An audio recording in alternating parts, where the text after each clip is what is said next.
On Messi, his control is brilliant. His finish is even.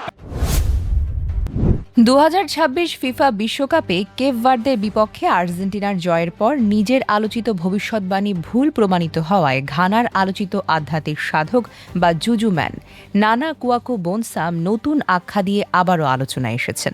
ম্যাচের আগে তিনি দাবি করেছিলেন দেবতাদের কাছ থেকে পাওয়া বার্তার ভিত্তিতে নীল রঙের জার্সি পরা একটি দল পরাজিত হবে।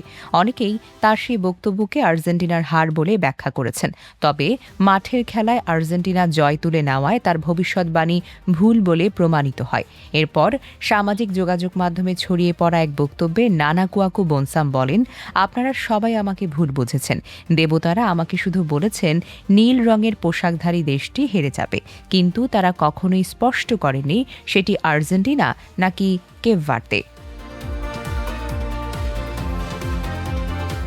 তিনি আরও দাবি করেন, দেবতারা মেসির প্রতি সদয় ছিলেন, কারণ মেসি নশ্বর মানুষের অর্জিত গৌরবের জন্য খেলছিলেন না। তার এই নতুন ব্যাখ্যা ফুটবল ভক্তদের মধ্যে মিশ্র প্রতিক্রিয়ার জন্ম দিয়েছে। কেউ এটিকে ভবিষ্যৎবাণী ব্যর্থ হওয়ার পর দায় এড়ানোর চেষ্টা হিসেবে দেখছেন, আবার কেউ এটিকে কৌতুকের দৃষ্টিতেই দেখছেন। সামাজিক যোগাযোগ মাধ্যমেও এ নিয়ে ব্যাপক আলোচনা, ট্রল এবং বিভিন্ন ধরনের মন্তব্য। উল্লেখ্য, নানা কুয়াকো বোনসাম অতীতেও আন্তর্জাতিক ফুটবল টুর্নামেন্টকে ঘিরে নানা ভবিষ্যৎবাণী করে আলোচনায় এসেছেন। তবে তার অনেক দাবি পরে বাস্তবতার সঙ্গে একেবারেই মেলেনি। এবারও আর্জেন্টিনার জয়ের পর নিজের বক্তব্যের নতুন ব্যাখ্যা দিয়ে তিনি আবারও সংবাদের শিরোনামে উঠে এসেছেন। Desk report, recap news.